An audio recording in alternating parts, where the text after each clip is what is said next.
questioning. It was like, and it was subpoenaed. We were subpoenaed, both me and Kyle.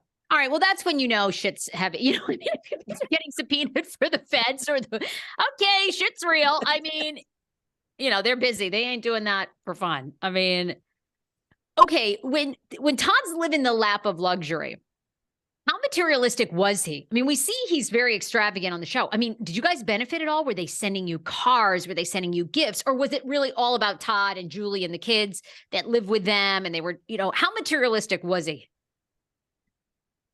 He's very, very materialistic. But he did have a small sense of generosity. So give the devil his credit. He would send the candles, he know I love candles. So he would send us, me candles on Christmas, nothing to the degree of, what he was spending on himself, but it's still nice, the thought that counts. I remember Kyle and I went on vacation. He would send us, he sent us like, I don't know, maybe $2,000, go have fun, enjoy vacation. It was nothing great, anything I can recall. Like we didn't get any big break, but these were when things were going well with him, and in the beginning and in the end. So remember, we were like estranged the whole middle part of the marriage. So in the beginning, he would do small things like that, or always take us out to eat if we are there.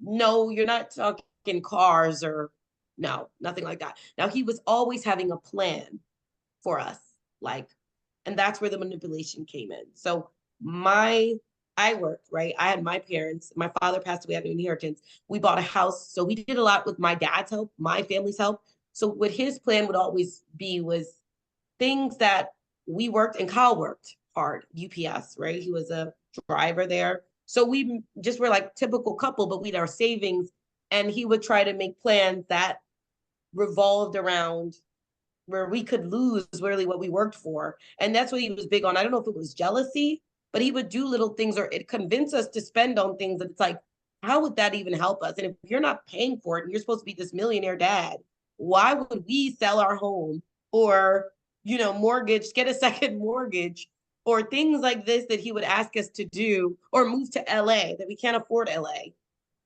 Things like that were like small things he would try to convince Kyle and I to do, which Kyle was always onto it. Like, Lexi, don't fall for this. This is just a scam, which I knew at this point because we've been in so many schemes the whole entire marriage that it just had to be ignored.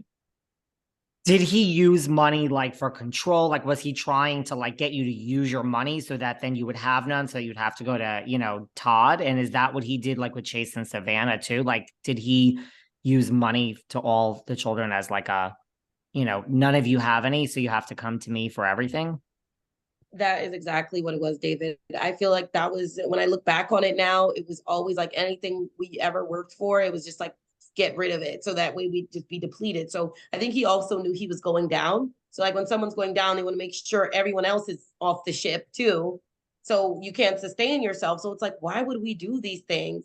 So yeah, I believe that was what it, even when I think about how they, after I divorced Kyle, they filed a motion to set aside the divorce. That was 2 years of litigation of Kyle, myself, and Todd, who was a star witness in this case, which he had nothing to do with our divorce or getting married in the first place.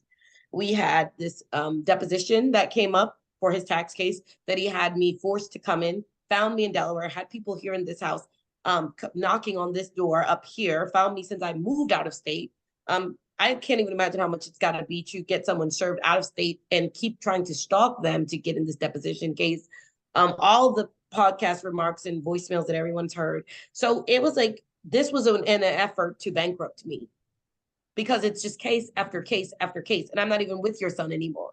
They had asked for a DNA test on my daughter to make sure it wasn't Kyle's. Kyle and I had done IVF in the past and frozen our embryos.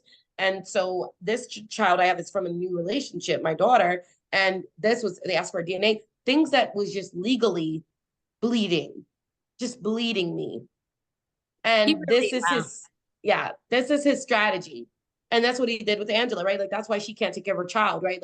He's just taken so much, every bribe costed her way more than she could ever repay or get back or fight for. So she just kept digging herself deeper. And he's very good at that. So starts with one case. And then before you know it, I had 3 ongoing pending cases, and I'm not even married to Kyle or affiliated with the Chrisleys, but I'm in court with them more than I even was when I was married to them. Holy shit. I mean, he Was really is a narcissist, like beyond. Yeah. I've worked with somebody that has some similarities, and it is, yeah, I mean, you're a it's brave woman. similar.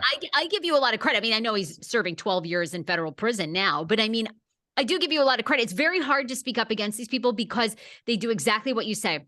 Most people move on with their lives. You know, you go on, whatever, right? You get divorced, people don't care, the parents move on.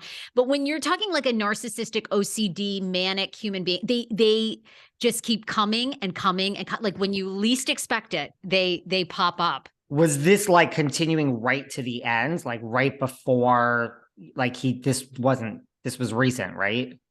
Yes. So up until last year, I had my last court case last year with them. Kyle and I divorced in 2019. Why was I in court in 2022? Like, it was that bad. It was just, he, like you said, Sarah, just the standard narcissist, but a narcissist that even when he's going down, he was paying to have me just remember. And I left his son, not even him. So what is the issue? What's the vendetta? Then he puts up that, this whole tax thing, but most of the information Kyle knew. What the things I could say was things that was after. And then we know Lindsay's involvement. She was literally a federal witness. So look over there and stop bringing me down. I think I was an easy target too, because I think he wants to do that to his kids, but he can't because of his he's known. So everybody would be looking like, who's suing your kids? So I kind of got the wrath of things that Lindsay and Kyle really did. And yeah, I was involved. I'm not going to say I'm innocent in the whole thing. I knew what was going on. We were talking and we were really just obeying the law and working with the federal government. I was going to say, you should I mean, they were doing very illegal stuff. I mean, you guys, it's not like you would have gone, the feds came to you. I mean, what are you going to do? Sit there and lie? I mean, that'd be bananas. Exactly. So yeah. Why didn't he want you? Because you said, you and Kyle, like you weren't, he said you're not allowed on the show. Like, why was that? Was it because of your race? Was it because, Chase and Savannah, or it was like didn't fit the image of what we're going to roll out to America? Yeah, I 100% believe that, because you look at Lindsay, Will was on the show, and Will is her husband. He's white, right? You see Savannah, she's dated God knows how many at this point. We see multiple boyfriends have shown up on the show that anyone could watch and see. Chase has had his share of girlfriends on the show, right? Then you have Kyle, and it's just like Kyle. And not only that, it was almost portrayed as if he was single. Even when you look at the tweets, you look at the things, he's making it seem like I'm just some whore that found him off the side of the street. When it's like, we were married, we worked hard, we built a house together. We, he was working. This was the longest he'd ever been clean. Even Todd has admitted this. Kyle was on the straight and narrow. Like, you didn't see all this crazy stuff in the news once we got married and away from him. So for me to just not be on the show because he said, and he has no reason. Also, he just likes to say, I'm there seeking fame, or I'm seeking God. It's like, no, at least let Kyle show that he's actually married, because that's not even an accurate depiction of his life that you put on this season. So it didn't bother us that we weren't on it, because he wasn't trying to portray the reality of who Kyle was dating, but he wanted all his other kids to show reality. Even though he didn't like Will, he still allowed Will to go on the show, get paid for it, and at least show his face.